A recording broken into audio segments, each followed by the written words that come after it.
হাবিব ভাই আতকি ফাতা লাতা লয়া।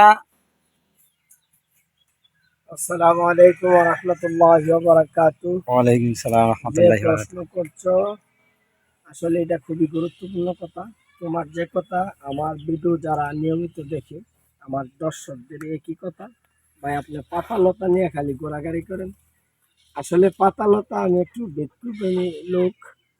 আমি কোন গাছের খাল, ছাল এবং শিকড় দুটা দিয়ে কি হয়, মানব দেহের মানব দেহের কি কি উপকারে আসে, এই উপকার নিয়ে আমি আলোচনা করি। আপনারা জানেন আমি গাছ নিয়ে একটু গবেষণা করতেছি অনেক দিন ধরে।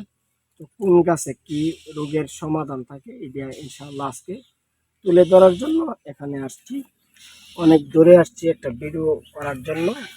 আর পাতাগুলি যেটি দেখতেছেন, এটি হলো আপনার বাইট গাছ। বাইট গাছ, মাইট ঠিক আছে, ফাতা বলা হয়, আমরা অনেকে মাইট মাইট গাছ বা মাইট বাইট গাছ বলা হয়। আর এটি বলা হয় জংলি আদা। ঠিক আছে, জংলি আদা। হ্যাঁ, আদা। এই যে জংলি আদা গাছ। আর এটাকে বলা হয় মটকিলা। মটকিলা ডালা, মটকা ডালা বা মটকিলা ডালা। হ্যাঁ, অনেক জায়গাতে হুম। যে মিসওয়াক গাছও বলে থাকে, মিসওয়াক গাছ। আর এটি আছে এখানে। এই পাতাগুলি সম্মিশ্রণ। এই পাতাগুলি চারটা পাতার সম্মিশ্রণে আপনার দেহের ভিতরে ঢুকাইতে পারলে আপনার কি উপকার হবে, এটা নিয়ে আজকে একটু আলোচনা করব। তো একটা পাতা দেখেন, বাইট পাতা, এত তিক্ত একটা পাতা বলার বাহিরে। সবগুলোই তিক্ত। এটাও মোটামুটি একটা এই জালযুক্ত একটি পাতা। এই যে এটা, আর এটা যে কত তিতা বলার বাহিরে। এই যে পাতাটা তিতা।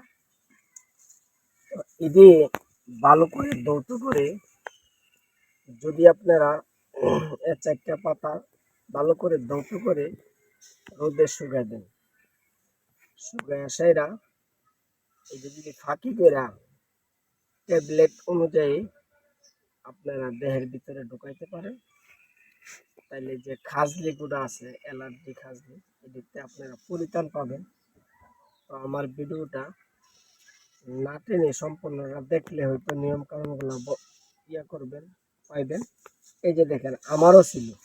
ঠিক আছে, এটি খুব ভালো একটা উদ্ভিদ। নিজে পরীক্ষিত, দেন আমারও ছিল, ইনশাল্লাহ ভালো হয়ে যাইতেছে। তো এটি যে উপকার, আপনারা খাইতে একটু তিতা লাগবো। তিতা কি বলতে গেলে, যারা চিরতা চেনেন, চিরতাতে আরো অধিক পরিমাণের তিতা এগুলা।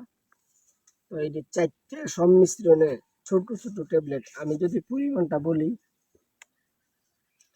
এই যে পরিমাণটা হলো, এটার মধ্যে আবার গোড়া আছে। ঠিক আছে, এই এই গোড়াগুলি, এই যে এই দুইটা গোড়া যুদ্ধ এমন একটা বেডু, এমন একটা বড়ি বানায় আপনারা প্রতিদিন সকালে খালি পেটে খাইবেন। খাইলে আল্লাহ চাইতো আপনার আর যে শরীরে অ্যালার্জি আছে বা চুলকানি, এটি নিমিশে শেষ হয়ে যাবে নিয়মিত খাইতে পারলে। যদি আমার অল্প একটু প্রচেষ্টা যদি আপনাদের ভালো লাগে, তাহলে আমার সাথে থাকবেন, আমার চ্যানেলটাকে সাবস্ক্রাইব করে দিবেন এবং বন্ধু বান্ধবের কাছে শেয়ার করে দিবেন। এই বলে আজকের মতো এখানে বিদায় নিচ্ছি। আসসালামু আলাইকুম ওয়া রাহমাতুল্লাহি ওয়া বারাকাতুহু।